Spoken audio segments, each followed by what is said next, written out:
রান্না কিন্তু আমরা সবাই কম বেশি করে থাকি, কিন্তু অনেক সময় একেবারে সাধারণ রান্না কিন্তু অসাধারণ হয়ে ওঠে।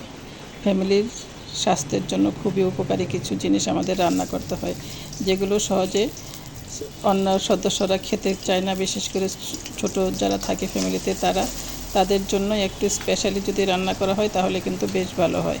সেই জন্যই আজকে কচু শাকটা নিয়েছি আমি চিংড়ি মাছ দিয়ে রান্না করার জন্য, যাতে ছোটরাও খেতে পারে। কচুটা খুবই উপকারী একটি সবজি, সেই জন্যই আমি রান্না করার জন্য কড়াইতে তেল দিয়ে তার মধ্যে দেখতেই পাচ্ছেন দিয়ে দিলাম পেঁয়াজ, কাঁচামরিচ, লবণ, আদা রসুন বাটাটা আমার প্রয়োজন করা ছিল, সেটাই আমি ব্যবহার করছি। এখন দিয়ে দিচ্ছি হলুদের গুঁড়া, মরিচের গুঁড়া, ধনে গুঁড়া, জিরা গুঁড়া সবগুলোই দিয়ে এটা একটু মশলাটা কষিয়ে নেব, কারণ মশলাটা কষানো ভালো হলে রান্নার স্বাদটা ভালো আসে। আর যেটা হলো আমাদের কচু শাকটা কিন্তু সবার জন্য, ছোট বড় সবার জন্য খুবই উপকারী। এই যে এখন দিয়ে দিচ্ছি একটু চিংড়ি মাছ। উপকারী এই জন্য এটাতে প্রচুর পরিমাণ আয়রন আছে, গর্ভবতী মাদের জন্য অবশ্যই খুবই উপকারী। তাছাড়া বাড়তি বয়সী যারা আছে, যারা বাড়ন্ত শিশু কিংবা কিশোর যুবক আছে আমাদের ফ্যামিলির সদস্য, তাদের জন্য খুবই উপকারী, কিন্তু তারা এটা খুব একটা বেশি খেতে চান না।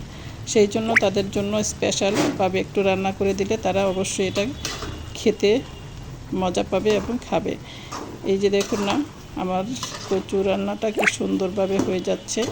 কচুটা কিন্তু আমরা সচরাচর যে কোনো সব সিজনে পেয়ে থাকি, আর এই সিজনটাতে এই পানি কচুটা বেশ বাজারে আছে, দামও বেশ রিজনেবলই।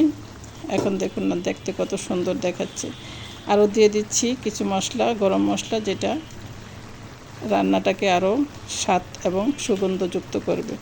তেজপাতা, লবঙ্গ, এলাচি, দারুচিনি, সেগুলো। বাস এইটুকুই কাজ। এখন দেখুন রান্নাটা কিন্তু প্রায় হয়ে আসছে। এখন শুধু যদি পানিটা আরেকটু শুকিয়ে আসে তবেই আমার রান্নাটা কমপ্লিট হয়ে যাবে। এই যে দেখুন আমার রান্নাটা অলমোস্ট কমপ্লিট। এখন শুধু নামিয়ে নিয়ে পরিবেশন করব। দেখুন অসাধারণ হয়েছে, সাথে একটু লেবু নিয়ে গরম গরম ভাতের সাথে খুবই টেস্টি। তো বন্ধুরা, যারা আমার ভিডিওটি দেখছেন তারা অবশ্যই লাইক, কমেন্ট, শেয়ার করবেন, এবং ইউটিউব থেকে দেখে থাকলে সাবস্ক্রাইব করে দিবেন চ্যানেলটি। তো সবাই ভালো থাকবেন, আবার দেখা হবে। আসসালামু আলাইকুম।